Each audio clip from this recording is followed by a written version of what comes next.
It's been a long time since I've posted a video, and I'm having a difficult time putting thoughts onto paper. So I thought I'd try talking about a few things. As many of you know, I've moved to the UK and applied for leave to remain and was not granted leave to remain. So I've been here for just shy of 15 months and will be leaving the UK on the 20th of February. I'm sort of over all of that because I got the news, I think the 11th or the 12th of January, and sort of processed it and dealt with it and you know, did what I needed to do and to some degree. But in the clearing of all of this upheaval that I set into motion, so let's be perfectly clear about that. Nobody did any of this to me. I'm not a victim. I set this all in motion many years ago in a passionate desire to find my way home, which is where I feel my heart home is in the UK. Now that doesn't mean that, you know, I can't make do and be happy anywhere. But having a base here meant a lot to me. It felt like I could springboard in a way, like use it as a springboard for many other things if I could just get it. And I was starting to feel that happening really powerfully, very powerfully, just before I got the notice that I had to go. Like, bye-bye, you're out of here. I'm not alone. There are a lot of other people being affected in a similar way that have far more claim to being here, but we just live in a very bizarre time when individuals are not individuals, we're numbers now, and I'm not a desirable. I know that. I understand that. In the bigger picture of the system in which we live, I know that I'm not necessarily a desirable citizen. I'm a nice person sometimes, but you know, I get that whole thing. But one thing that's been cropping up for me is my inability to speak out. And in this particular instance, I realized that I spoke out in a way by putting together a package to send to the Home Office, UK Immigration Home Office. And I spoke on behalf of myself, and others spoke on behalf of me too, and their words still ring in my heart and in my eyes from reading them. They were kind and thoughtful letters on my behalf. But I realized that over the many years, there have been a lot of times when I haven't spoken out and spoken up. And that is really becoming a powerful desire now. We allow convoluted words. We allow ourselves the privilege of he said, she said, thinking, let alone the whole discussion, which is just a bloody waste of time, always. Intention is what is critically important, and I'm realizing that I have to take responsibility when I get myself into a pickle. It's not somebody else that's put me into that pickle, it's me. And I start looking at what my intention was, and if my intention wasn't honorable, then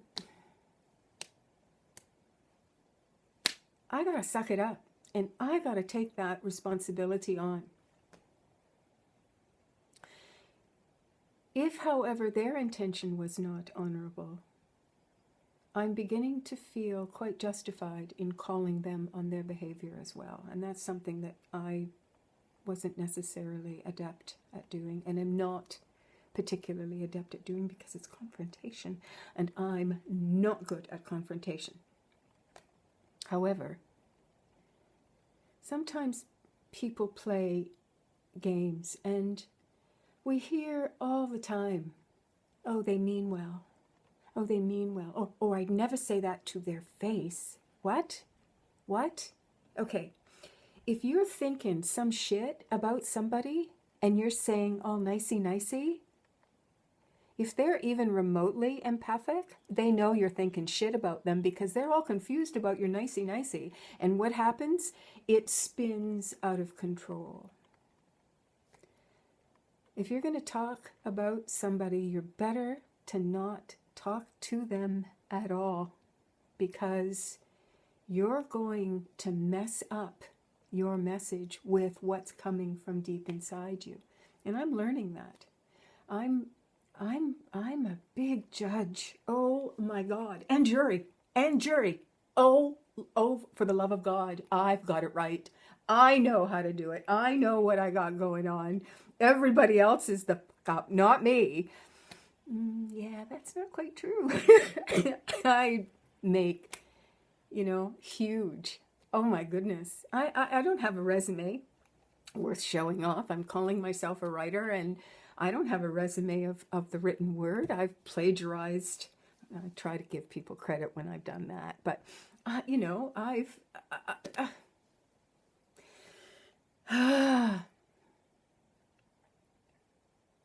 ownership of your own thoughts and feelings is really, I think, the key to open and honest communication. And getting back to immigration, it's impossible for me to have an open, honest communication with a machine or with a person who's reading and looking for cut and dried answers. She's not able to communicate with a human being. And I get that. Numbers, and time.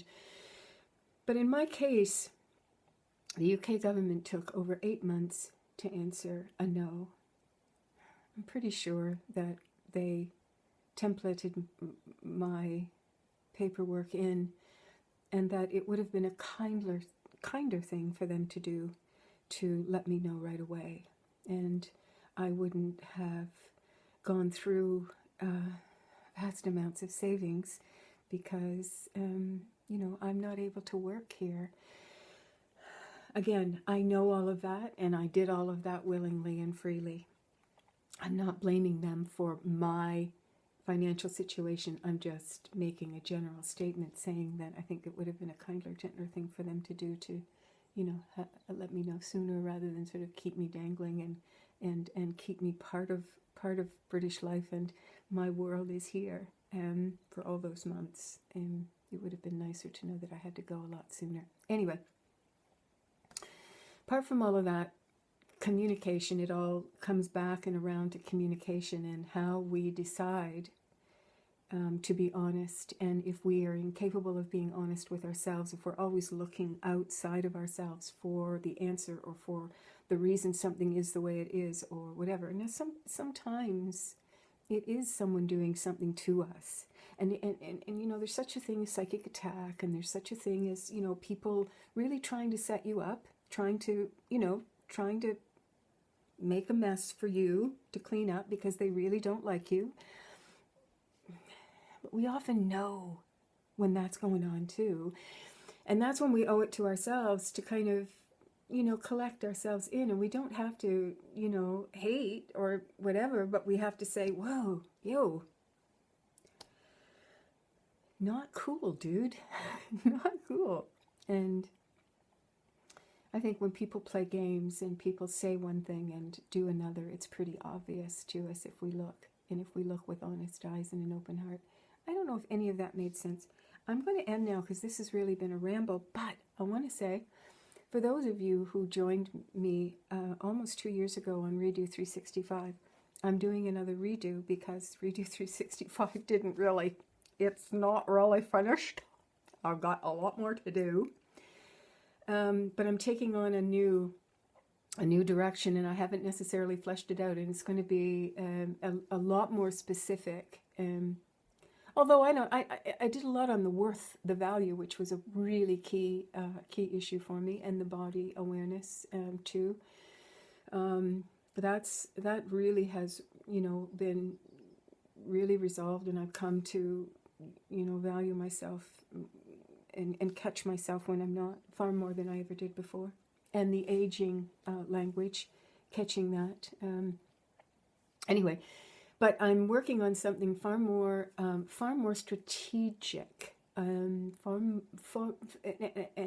I put together how that's going to look, I'll be more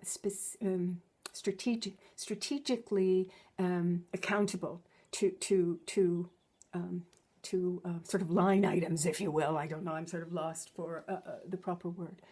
And so then I'll probably start getting back to talking or posting. I will continue the wishes because they mean a lot to me, because I really mean them for me and for anybody out there who needs a hug or a wish or a hope. Because we're all pretty great, and we're all trying really, really, really hard to get it right, aren't we? We're all trying really hard. Anyway, that's it for today. I'll update you. The next while is a bit choppy for me, leaving my home here, and I've been welcomed by a dear and divinely blessed friend in Ireland, at least for the interim, a short, so I can sort of get my feet planted and still in the same time zone, because I've still got a few irons in fires and would like that resolved. Anyway, enough of this. I'm carrying on and on and on and on, and oh my goodness, look at the time. Just keep trying, and my wish is that you just open your heart to yourself and be honest, if when possible, and hear your voice coming back at you through another person. Catch yourself on that. If that isn't something you do, maybe you need to remove yourself from that toxicity, but don't do it. Don't just walk away with love and blessing, and they're doing their thing, and they're entitled to do their thing. If you know you got to do better, then you got to do better. So that's my wish, that if you know you can do better, you gotta do it. Until tomorrow, everybody.